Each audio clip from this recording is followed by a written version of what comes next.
Hey guys, welcome back to my channel. तो जैसा कि आप लोग जानते हैं कि अभी सीटेट 2026 का नोटिफिकेशन आउट हो गया है एंड फॉर्म भी फिलअप हो रहा है। तो गाइस, जो लोग भी तैयारी कर रहे हैं वो लोग को ऑल द बेस्ट। और इस साल हम भी देंगे ये परीक्षा, तो उसके लिए हम यहाँ पे ज़ोर शोर से तैयारी कर रहे हैं।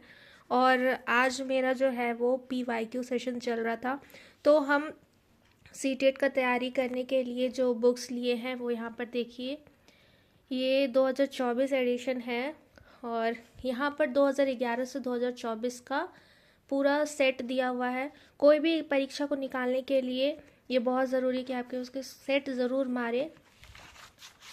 तो सीटेट का जो एग्ज़ाम है वो प्रीवियस ईयर क्वेश्चंस को देखना बहुत ज़रूरी है, क्योंकि पैटर्न्स जो है वही रहते हैं। इसमें सारा अंडरस्टैंडिंग कंसेप्ट बेस्ड क्वेश्चन रहता है।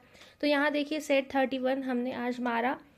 तो इस चैनल में हम आप लोगों को बताने वाले कि हम अपनी तैयारी कैसे कर रहे हैं और आप लोग भी किस तरह से कर सके, ताकि आप लोगों को मोटिवेशन आए और हमें भी लगे कि चलिए हमारे साथ भी कोई लोग जुड़े हुए हैं। और इस साल तो दोस्तों सीटेट एकदम क्वालिफाई करके ही रहना है।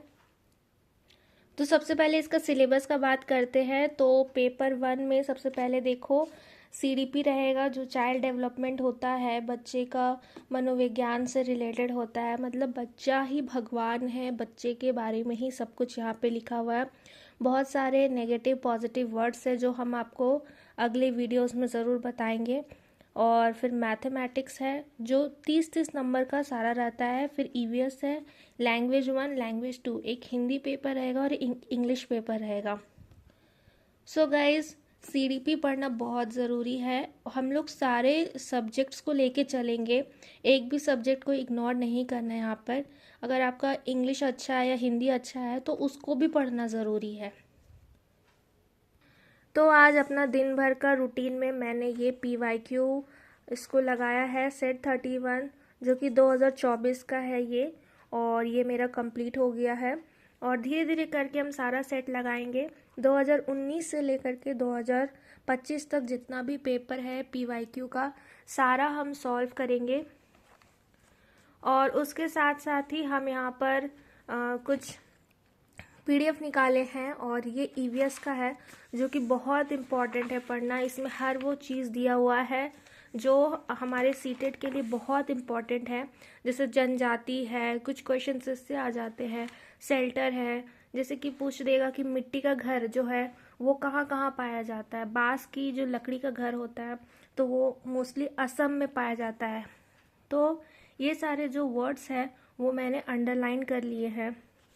तो इस तरह से अभी हमारा जो है वो सीटेट का प्रिपरेशन चल रहा है।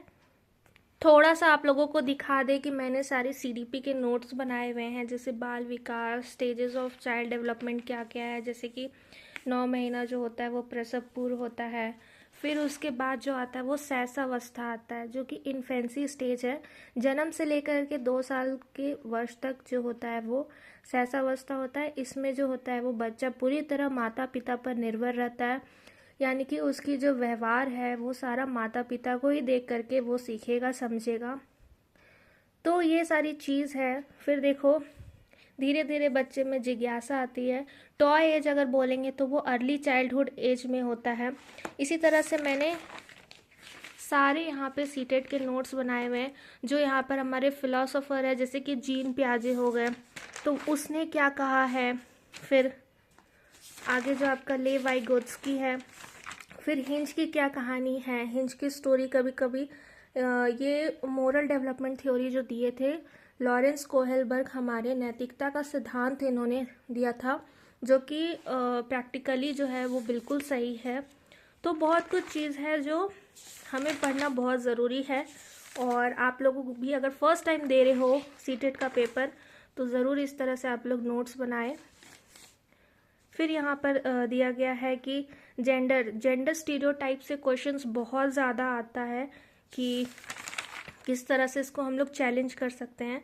तो बच्चे को हमेशा संवेदनशील बनाना है। बच्चा जो है वो बहुत ही एक मिट्टी के घड़े की तरह होता है, कह सकते हैं। और हम लोग जो है वो एक कुम्हार की तरह है, जो मिट्टी के घड़े को शेप देंगे और बच्चा को उसके ज्ञान में मदद करेंगे, उसको डेवलपमेंट में हम लोग मदद करेंगे। तो एज अ टीचर ये काम होता है। फिर यहाँ पे मेल फीमेल जेंडर स्टीरियोटाइप क्या है ना। जैसे कि एक होता है ना कि समाज में रोल सबको बांट दिया गया है कि लड़की है तो ये काम करेगी, लड़की है तो वो फिज़िकल वर्क ज़्यादा नहीं करेगी, ज़्यादा वेट लिफ्टिंग नहीं करेगी, जैसा ये समाज जो है वो धारणा बनाकर चला है। और लड़का है तो वो बहुत ज़्यादा कठोर होगा, मजबूत होगा, लेकिन ऐसा ज़रूरी नहीं है। अगर लड़की है तो वो भी कठोर हो सकती है, वो भी यहाँ पर मजबूत हो सकती है, भारी काम कर सकती है।